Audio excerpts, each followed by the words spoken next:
ये आपके लेख, वीडियो या शैक्षणिक परियोजना के लिए उपयुक्त है। हैट प्रस्तावना द्वितीय 1945 इतिहास का सबसे विनाशकारी युद्ध था जिसने मानवता को गहरे घाव दिए। युद्ध की समाप्ति के बाद दुनिया की राजनीति, अर्थव्यवस्था, समाज और अंतर्राष्ट्रीय संबंधों में बड़े बदलाव आए। युद्ध के बाद एक नई विश्व व्यवस्था अस्तित्व में आई जिसमें औपनिवेशिक साम्राज्यों का पतन, शीत युद्ध की शुरुआत और संयुक्त राष्ट्र जैसे वैश्विक संस्थानों की स्थापना हुई। युद्ध के बाद की दुनिया ने शांति, विकास और मानवाधिकारों की दिशा में कई प्रयास किए, लेकिन यह दौर नई चुनौतियों और टकरावों से भी भरा था। द्वितीय विश्व युद्ध का प्रभाव, अनराजनीतिक परिवर्तन। यूरोप की महाशक्तियों ब्रिटेन, फ्रांस की शक्ति क्षीण हुई। अमेरिका और सोवियत संघ दो नई महाशक्तियां बनकर उभरे। दुनिया दो गुटों में बन गई, पूंजीवादी अमेरिकन और साम्यवादी सोवियत संघ नेतृत्व। दो आर्थिक प्रभाव, यूरोप की अर्थव्यवस्था युद्ध से बुरी तरह प्रभावित हुई। अमेरिका ने मार्शल योजना के तहत यूरोप के पुनर्निर्माण में सहायता की। जापान और जर्मनी ने युद्ध के बाद अपनी अर्थव्यवस्थाओं का कायाकल्प किया।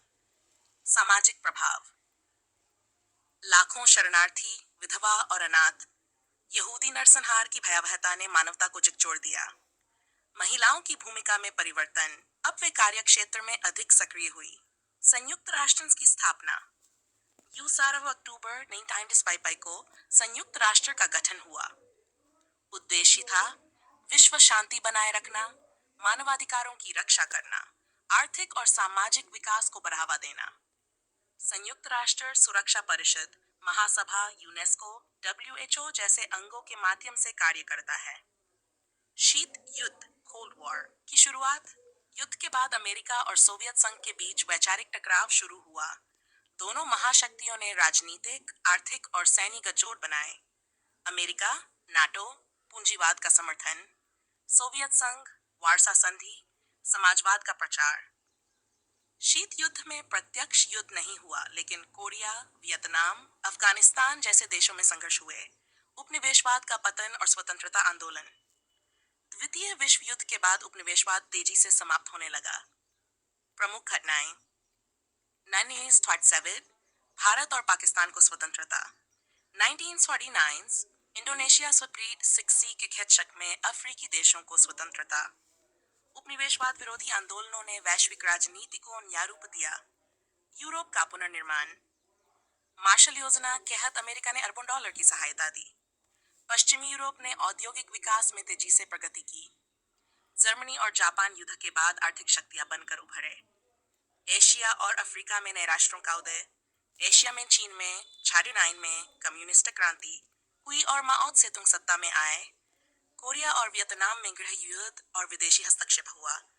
अफ्रीका में उपनिवेशों के विघटन से नए राष्ट्र बने। विज्ञान और तकनीक में प्रगति, परमाणु शक्ति और शीत युद्ध ने विज्ञान को नई दिशा दी। अंतरिक्ष दौड़ हुई। 1957 सोवियत संघ ने स्पुतनिक 1 उपग्रह छोड़ा और 69 अमेरिका के नील आर्मस्ट्रांग ने चंद्रमा पर कदम रखा। कंप्यूटर, रडार, जेट विमान जैसी तकनीकें विकसित हुईं। अंतर्राष्ट्रीय संस्थाओं का विकास, संयुक्त राष्ट्र, अंतर्राष्ट्रीय मुद्रा कोष, विश्व बैंक, GATT। इन संस्थाओं ने वैश्विक आर्थिक सहयोग और शांति स्थापना में भूमिका निभाई।